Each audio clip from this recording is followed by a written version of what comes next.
David Jordan. My brother, I want to thank you for your time spent there in Daniel chapter 7. I too had asked a question about the number 42. I do believe that the numbers in the Bible are significant, but they're not literal. They have spiritual meaning. And so when you go to Matthew chapter 1 and you have the genealogy of Jesus Christ, after you run through that, 7 times 7 times 7 is 42.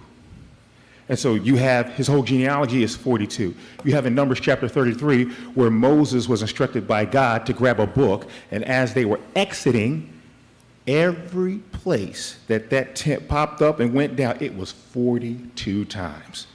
And so these numbers, they have spiritual meaning, and we have to decipher the word of God to find out the 1260, the 42. All right, and so I agree with that. My question to you is, when you look at Revelations, and as you mentioned in Daniel about the visions, how many visions are shown in Revelations? I don't know the answer to that, George. I don't know how many visions are in Revelation. All right. Is that a trick question? No, it's not. No, I'm only asking because I was just curious. All right, and I'll just kind of throw my 2 cents out there. In Revelations 1, you have the introduction of Jesus Christ. Revelations 2 and 3, you have the 7 churches. Revelations 4 through 11, you have the first vision. Revelations 12 through 16, those visions are repeated. I'll give you an example. In Revelations chapter 7, you have the 144,000. Revelations 14, you also see the 144,000. God just changed the symbols, but it's the same vision. The reason why I say that, in Genesis 41, you have Joseph. Joseph received Joseph was interpreting the vision of Pharaoh. Pharaoh had received 2 visions. And at the end of that, we know that, we're all preachers, at the end when he describes what that is, he says, and these things shortly must come to pass. Revelations 1 says, and these things shall shortly come to pass. Revelations 22, and these things. Revelation begins and ends with that saying. So it's just something to think about. I know, a lot of people have a lot of different opinions about that, but we're talking about Daniel and Revelation, so I figured I'd ask. No, that's good. There's more numbers in Daniel. There's not a whole lot more, but there's more numbers in Daniel. There's a few that I don't feel comfortable with, but most of them I do feel reasonably comfortable with. One of the few numbers that I think is literal is the age of Darius in chapter 5. His age is given specifically, and I think the only reason that number is literal because if that number is literal, which I think it is, it's probably the year in which Daniel was exported. And it is supposed to make us think about that deliverer or that Messiah role again. Brother Melvin Blaylock, right behind you. Appreciate your talk, although I'm a little bit groggy and trying to stay with you on everything. I want to go back over something for just a moment. In Daniel chapter 7, when he talks about the Son of Man came with the clouds of heaven, came to answer the days brought for him. There was given him a kingdom, or dominion, glory, and kingdom that all people should. Did you apply that to the time when Christ did ascend into heaven and receive the kingdom? That's the way I understood it. Yes, I believe that is the enthronement. I believe that part of that is the enthronement. Now, when it talks about his glory, I am unsure if that is describing his personal glory or if that is describing the glory which will come to the saints whenever they inherit the kingdom, when it is possessed.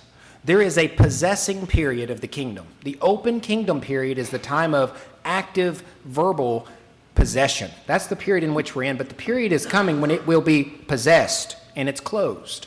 And there will be glorification which will come to the saints, which is specifically talked about later on in chapter 7. That's the reason that I say it's possible that verse 14, when it says the glory, may be describing the final closing of the kingdom and the glory which shall come to the saints.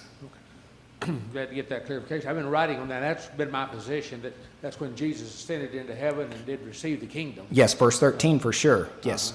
Okay, thank you.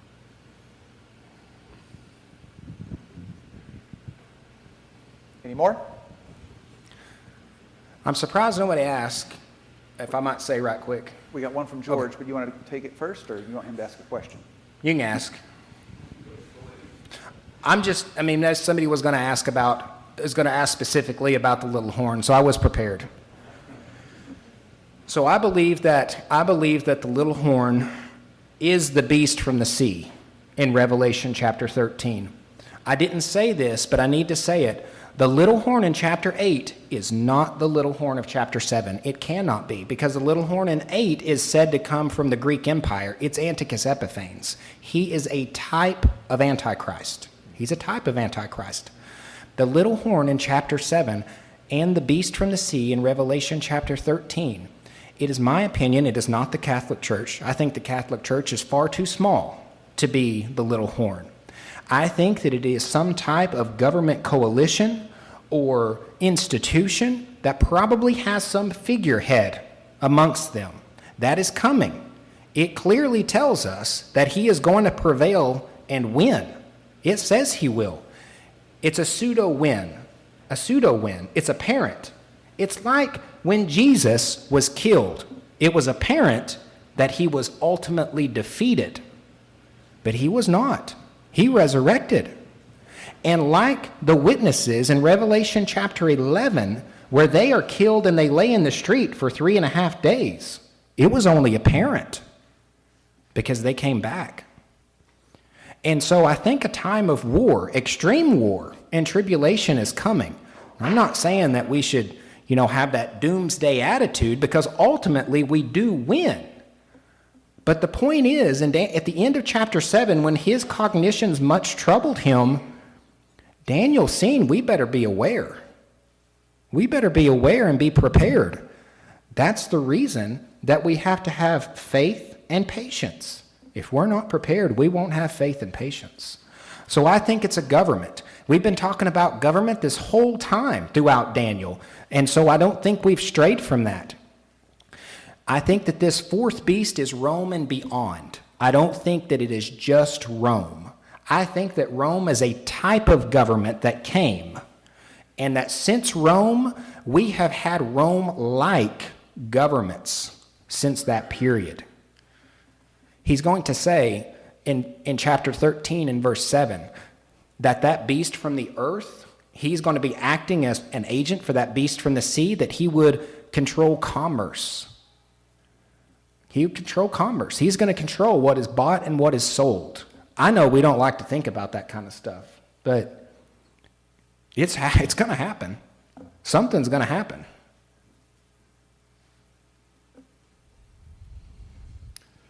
So I just wanted to say that I appreciate what you've taught us this evening. I believe you're right. The horn of Daniel 8, the little horn of Daniel 8, is not the same as the little horn of chapter 7. Chapter 7, the little horn there is the beast of Revelation 13. I believe that is the final Antichrist, the final tyrannical ruler of the world. I don't believe it's the Pope. It could be the Pope, I suppose, but things are going to have to change a whole lot from what it is right now. And I just really don't think that that's going to happen.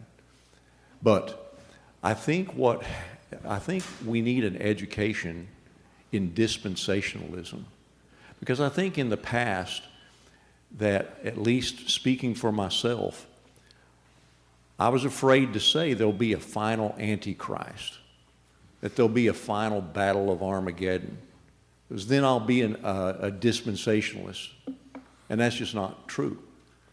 Dispensationalism believes there will be a battle of Armageddon, and they believe there'll be a final Antichrist, but that's not what makes them a dispensationalist. And that's not the qualities that define them.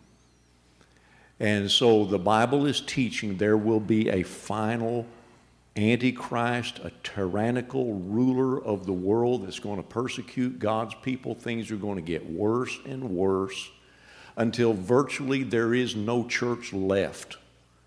And then the Lord comes and assists the camp of the saints, chapter 20, Revelation chapter 20, verse 9 and 10.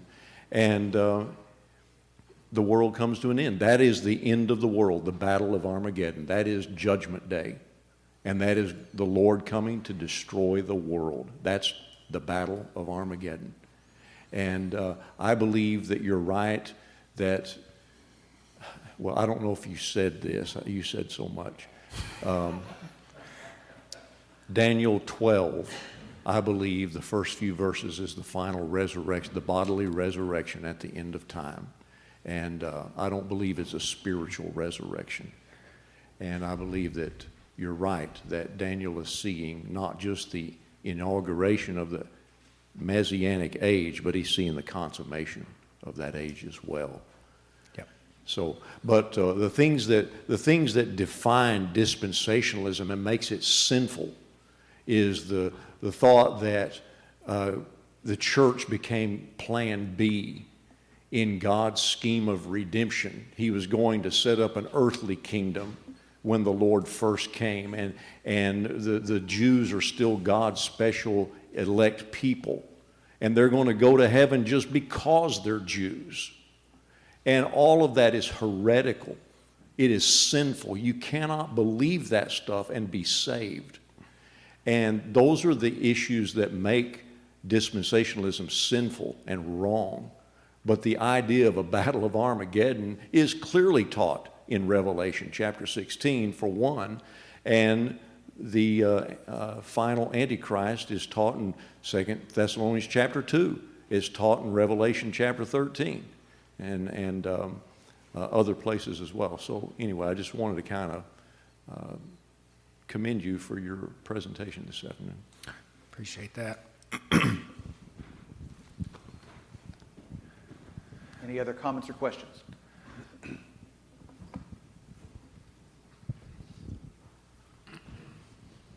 I need to get a little bit of clarification. So you believe we are headed for a great tribulation somewhere ahead? Is that what you're saying? Or? Yes, I do. I do believe in that tribulation. That's why I read that Revelation chapter 7, there at the end, it speaks of the tribulation that they prevailed. And then in the first couple of verses of Daniel chapter 12, that talks about, the time that will be worse than any other time before it. I think that sentiment is there. I think that a great tribulation is coming. I think that that's what's happening in Revelation chapter 11, whenever those two witnesses are killed. I don't have all the answers for the Great Tribulation, but it seems to me that there's sentiment kind of scattered throughout this apocalyptic language that indicates that. What concerns me is I've been kind of studying some of this premillennialism situation, what have you, and talk about this. A bunch of us will have to undergo the Great Tribulation, so on, and the Lord will come back and establish His kingdom and all that, and so. Yeah, I don't believe any of that. I don't believe. Yeah. And whenever I put this together, I studied, the premillennial flavors that go with Daniel is thick, and I didn't want to present any of that because I felt like it has distracted us too long. It's distracted us too long in the sense that we've been fighting that battle and we haven't been working on what it does mean. We've been fighting about what it doesn't mean. So that was the reason I didn't touch on any of that. All right, Nathan Batty, this will be our last one.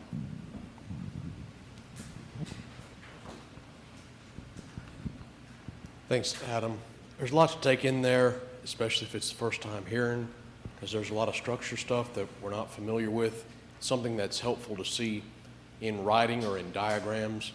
But one thing you've made clear that's been helpful, I think, is the idea of progressive revelation, that Daniel is laying a foundation that's picked up on by Revelation. Revelation's not doing something altogether new and different. He's fleshing out more of what already has been. And this is how progressive revelation works. When latter writers quote former writers, they're not negating anything that was previously said. They're expounding upon it. They are giving it fuller meaning. They're not taking away the meaning that was originally there. And to your point, I thought it was on point. I want to emphasize it. Daniel is better appreciated in light of the revelation, just as revelation can only be understood in light of Daniel. And this is how progressive revelation always works. And I would just point this out as a little sidebar. In that concept of progressive revelation, there's a lot of Daniel in Matthew, and people don't realize that, but I believe that's intentional because you're viewing the inauguration of the kingdom in the king. And when Jesus makes statements like in chapter 16, some of you will not die till you see the Son of Man coming in glory, he's talking not about the destruction of Jerusalem, but the ascent of the Son from earth to the Father to receive the glory and honor. And some of them would be alive to see that, although Judas would not. And so I just point out there are some subtleties, and not so subtleties, even in Matthew, that's using progressive revelation. But appreciate your time and all the work that's going into that. Just say some things right quick. Appreciate. There are many of you here who have encouraged me, and some who aren't here, that you don't know, what us young men think about you. We don't know you very well, or maybe you don't know us very well, but many of you in this audience, I've studied much of your material through the years, and you've encouraged me to study Daniel. One of the main people that encouraged me was Ron Corder, not because he told me to study Daniel, though if he told me to, I'd have done it. It was because he presented Revelation several years ago, and when he did, I just thought, we can understand this. We can understand it. And we're capable, and I thought, I had done some other studies in the past, and I had thought, what am I going to study? And I thought, I'm going to study Daniel, because we can understand it. Ron says we can understand it, and so we can understand it. I've presented Daniel many times over the course of many years at Broken Arrow, and Bill Ferguson's here, and Bill's got 3 grandsons through Lacey, his daughter, and those boys have probably heard more Daniel than what most of you have in their short lifetime, but they get excited about it. Now, I haven't taught Daniel in a while there because I finished this up a few years ago, but his boys were listening, and that's what I wanted. I wanted our younger generation to hear this material and to be empowered that we can understand it, and it's relevant. It is relevant. I hope that it's been encouraging.